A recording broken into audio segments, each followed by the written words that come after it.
Demokrasi Indonesia. Reformasi 1998 merupakan titik balik fundamental dalam sejarah Indonesia, mengubah pola hubungan negara warga negara menjadi lebih demokratis, transparan, dan partisipatif.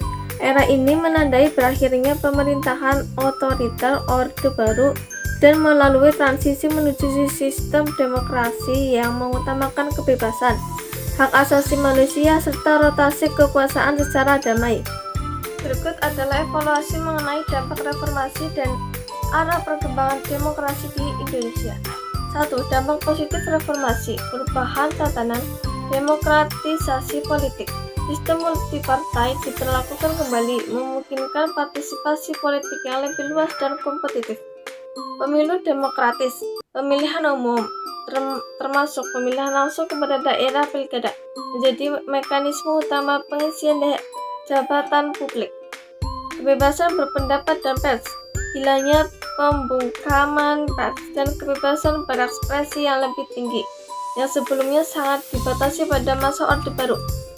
Amandemen Konstitusi, dilakukannya amandemen UUD 1945 untuk membatasi kekuasaan eksekutif, memperkuat legislatif, dan menegaskan jaminan HAM. Desentralisasi, otonomi daerah, pemindahan wewenang dari pusat ke daerah untuk mendorong pembangunan yang lebih merata dan responsif terhadap kebutuhan lokal. 2.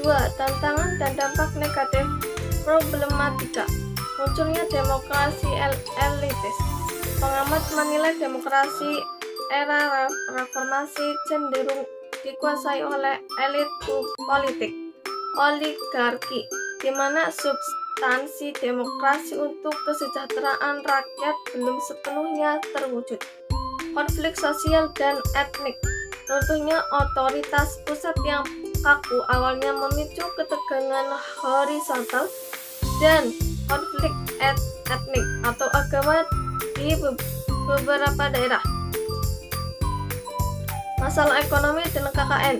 Meskipun sistem politik berubah, korupsi, kolusi, dan nepotisme KKN masih menjadi tantangan besar, serta dampak kritis ekonomi 1998 yang butuh waktu lama untuk pulih.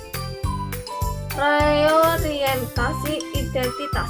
Kesulitan dalam merumuskan bentuk demokrasi Pancasila yang benar-benar stabil dan sesuai dengan nilai budaya Indonesia. 3. Arah perkembangan demokrasi saat ini. Demokrasi prosedural versus substantif. Saat ini, demokrasi Indonesia dinilai masih kuat dalam prosedur, pemilu berjalan rutin, namun masih berjuang dalam kualitas substansial, kekuatan kebijakan penegakan hukum. Partisipasi publik. Partisipasi masyarakat dalam pemilu tinggi, namun masih perlu diimbangi dengan kebebasan sipil yang sehat. Tantangan hukum dan kelembagaan. Fokus utama kini adalah meningkatkan efektivitas, efisiensi, dan keadilan dalam sistem peradilan serta lembaga negara. Kesimpulan, reformasi telah berhasil membuka pintu kebebasan dan mengubah Indonesia menjadi negara demokratis.